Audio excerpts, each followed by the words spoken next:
and today we're going to be talking about Alice in Borderland Episode 3. I will explain the episode first, and near the end of the videos I will show you how the 7 of Heart game can be beat. So in the previous episode, our heroes just finished the 5 of Spade game and found out that the people in the horse helmets were actually forced to play the game as well, and they died as a consequence of losing. Our gamer Arisu is feeling guilty as he thinks he was responsible for the tagger's death. I don't know if I would feel the same way, as they were just trying everything to kill me a minute ago, and it looked like his self-pity did not impress the ladies too much, as our sporty girl decided to not join the protagonist's team. Meanwhile, Mr. Assassin's Creed decided to stay a little and analyze the crime scene. Maybe he watched CSI a little too much beforehand?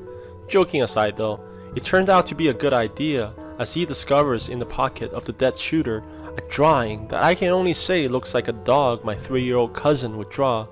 But I'm sure it's important, and since he seems so clever, I'm sure he'll figure it out. Back at the headquarters, the conniving lady is regretting sleeping with his boss and not enjoying the promotion before being taken to this awful place. Our 3 buddies celebrates their reunion, although I sense a disturbance coming up in their friendship, as we all know what the crippled boy did in their absence. The blondie talks about his discovery of the beach and demands that should be their destination. 1, to discover the truth about this place, and 2, to find other survivors. They all seem to agree, except the lady and her new boy toy, because their visa is about to expire. Although we all know that his buddies would not abandon him so quickly, as the reason they went into the previous game was to prepare for when their crippled friend's visa expires. However, you can visibly see that Mr. Cripple is worried, and that the conniving lady is obviously trying to manipulate him onto her side.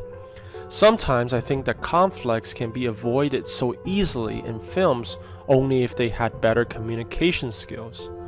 Before their eventual entrance into the 3rd game, we as the audience are shown each individual character's reason to survive. The blondie bartender wants to survive because he did not yet propose to his girlfriend, even though technically she's another man's girlfriend. The conniving lady wants to live, as we saw earlier, because she regrets not climbing to the top of the corporate ladder. Our crippled boy, well, how can you not want to live after you just discovered sex?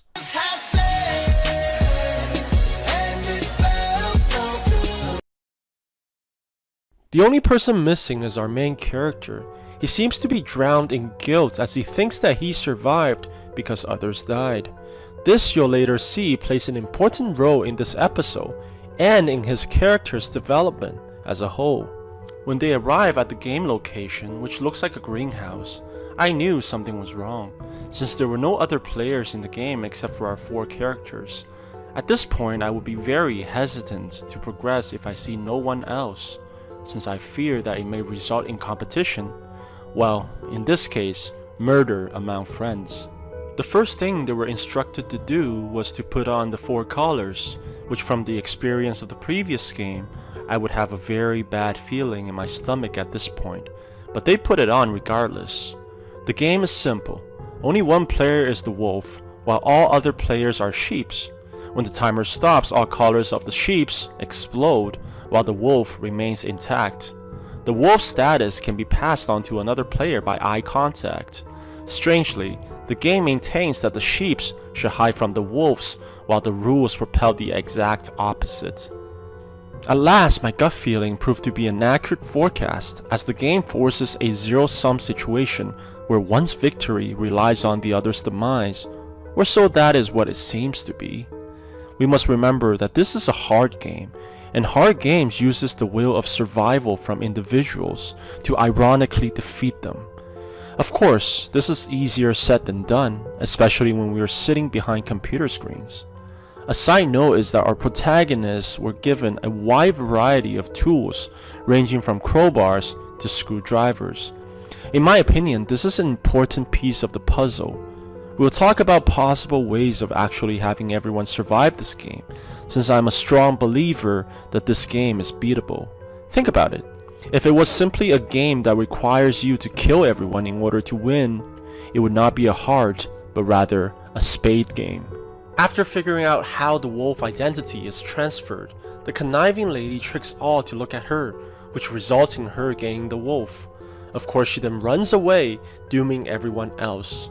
It pains me to see this, as I never liked her in the first place, and also, the guys were actually trying to solve this game in a way where everyone can live before her greediness came and disrupted the whole thing. After she ran away, everything went downhill. All the guys lost hope and turned on each other. Surprisingly, our cripple actually remembered the guy code of bros before hoes and stopped the conniving, backstabbing hoe for his friends. Arisu tried to get the collar off using the tools after receiving the wolf status, but was traumatized by what he saw in the last game to actually commit. His fear of death was too much that he actually hid from everyone else. After much struggle, our antisocial gamer finally decides that life is not worth living without his friends, and he did not again want others to die so he can survive. Both the blondie and the religious boy decides the same thing and hides from our gamer. This is a touching moment where I nearly dropped a tear from their selflessness, but everything was too late, and Arisu watches as his friends gets blown to pieces. Honestly, when this happened, I had a strong urge to not continue the series. As I loved the interaction and vibrant history shared between the three guys, it was disheartening seeing basically another red wedding scenario from Game of Thrones. But after I calmed down a little, I realized that this is essential for our main character's development. If I'm correct, the show is molding him into a selfless, team-building leader who desires to save everyone, and what better motivation to have than seeing all your friends die for you. Now let's talk about what I think could have been done to prevent this game from killing 75% of the group. Remember when the 4 characters walked in, the first thing they saw was the table of tools and the sign that says please feel free to use them as you like. This can be interpreted in 2 ways. Use them to kill your friends, or use them to help your friends. When forced into what seems like a zero-sum situation, people's survival instinct compels them to act selfishly, and this is exactly what the hard game relies on. And this is precisely why I was so mad at the girl, since she was the first to provoke distrust among friends.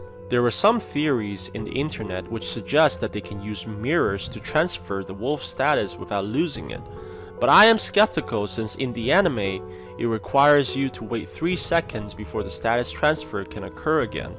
Personally, I believe the only way to beat this game without anyone dying is to disconnect the goggle from the collar. I think when a person has the wolf status, the bomb should not go off even when it's tampered with.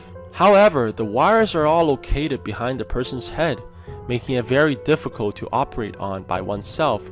It requires another person to cooperate, which means that the sheep must help the wolf disconnect the collar from the goggle. The wolf can then pass its status to the sheep. When this happens, the collar will still think that the wolf is a wolf, while the goggle transfers the status because they're disconnected. This can be done to all the players, and all will survive after the timer is up. The difficulty lies on the players cooperating against their will to survive, which is the definition of a hard game. So what do you guys think about my theories on the 7 of hard game? Please leave it in the comments below. And if you like my videos, please press the like button and subscribe for more videos like this. I'll see you guys next time.